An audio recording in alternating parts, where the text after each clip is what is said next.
Welcome back to another video. Today we will be talking about the dire state of the Joe Biden re-election 2024 campaign and how it truly is on life support, and we could probably see Joe Biden drop out in a matter of days. So there is new reporting from CBS News that potentially dozens of Democrats in Congress could call on Biden to drop out in literally a matter of hours to days. This comes after, they waited until the NATO conference, as a sign or as a notion of respect for the office of the presidency, get the NATO conference over with so that this doesn't distract the work of the NATO conference. But Joe Biden just spoke. He gave a press conference at this NATO conference, did not alleviate the concerns at all that Democrats have, going into this campaign about the possibility that Donald Trump may be reelected at all. I mean, he, on the very first question from the press, he called Vice President Harris Vice President Trump. He misspoke and he didn't even correct himself. He didn't even catch himself at all. So, whatever, this press conference was not good for him. And we could definitely see these dozens of Congress people come out in the next couple of days, day or two, saying Joe Biden needs to drop out in order to stop Donald Trump. So, again, things are not looking good for the Biden campaign at all. Democrats, are overall split. But there does seem to, the fact that it is split is even something. Half of the party, it seems like, is at least considering, in Congress, is considering announcing that he should drop out. Just in this picture, Chuck Schumer, I think the New York Times had reporting yesterday that Chuck Schumer would consider looking for an alternative. Patty Murray, who is the longest-serving Democrat currently in the Senate, said that, whatever, she had major concerns about Joe Biden going into the future. And even Nancy Pelosi, the former Speaker of the House, former leader of House Democrats, it really expressed concerns. And there is some reporting, I think from Axios, that she is trying to rally people together in order to find alternatives to Joe Biden. So, again, it is not looking good at all for the Biden campaign, and this could really break him.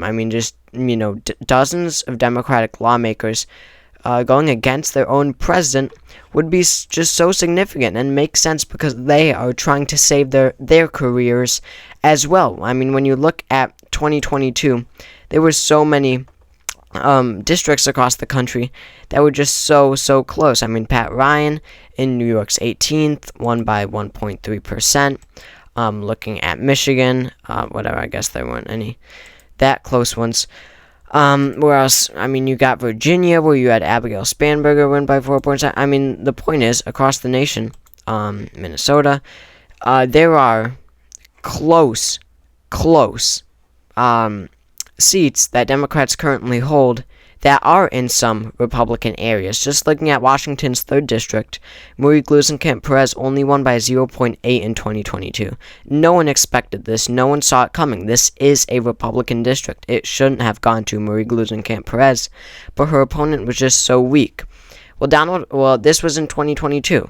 This was a midterm election. Joe Biden and Donald Trump being on the ballot in 2024 changes the race for so many of these people. A few months ago, Democrats were supposed to win the House. They currently have 213 seats. He had 222. They were supposed to take back the House. Now it's looking like Republicans gain seats because of the dominance that the Republicans have taken in the presidential election. Voters vote split ticket much less now often. That is a rarity in today's politics. Voters very rarely vote for one party on the presidential level, but a different party down the ballot. So, with Joe Biden being so much weaker as a candidate than he was a few months ago, that really hurts these House members and senators as well, and governors down ballot for the Democrats. It really does. So that is why you see these Democrats. They are trying to save their jobs because, a lot of them, even who aren't interested, who are in safe districts and aren't interested in saving their jobs for themselves, they are just considering the consequences of Joe Biden staying in power, because they realize, the presidency is one thing, but when you look at the House and you look at this makeup of the Senate races in 2024 as well, Joe Biden could very easily throw away the executive branch and the two chambers of Congress. The House of Representatives, easily, Republicans could expand their majority to a really huge majority, and the Senate as well. The Democrats have very slim chances in the Senate. The House was supposed to be their savior. If Republicans, or if Donald Trump did win, and that would almost guarantee that they also win the Senate as well, because of the vice president being the tie-breaking vote in a tie occurrence. But at least Democrats were supposed to win the House, right? That was their plan, so that they could block a Republican trifecta, and they would, stop this Republican legislation, from passing through Congress. But that has all changed, and they're getting scared. This, even in blue states, this is what I was going on before.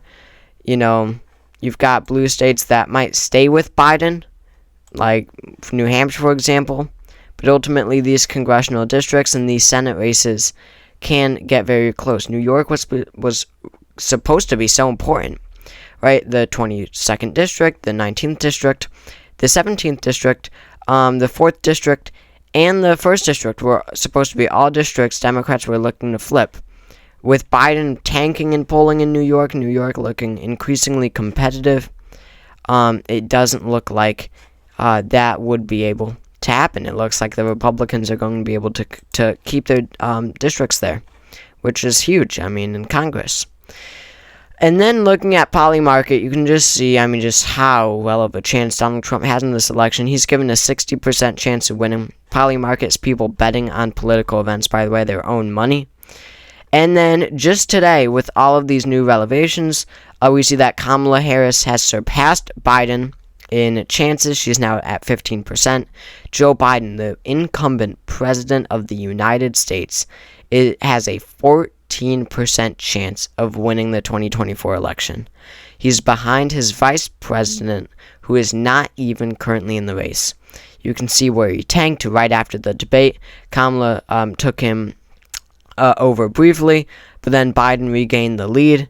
But still, look at Donald Trump. Even if Kamala Harris is above Biden, Donald Trump still has a dominating lead in this election, with chances he has a 60% chance of winning this election, according to Polymarket. Just looking at the map, it wasn't too long ago that Wisconsin, Pennsylvania, and Michigan were all in the Democrats' favor. In Joe Biden's favor. Now that has flipped. So the Biden campaign is on life support. I don't see it surviving any further. I have been confident, even though I do know that this is a very hot take and most people don't believe this, but I do believe that Joe Biden will drop out of the presidential race eventually. I don't see him being the nominee, despite how adamant he appears that he will be. So thank you all for watching this video. If you enjoyed, make sure to subscribe down below. It helps out a lot. Make sure to comment your ideas as well for future videos and your thoughts on this situation. Drop a like, and I will see you all next time.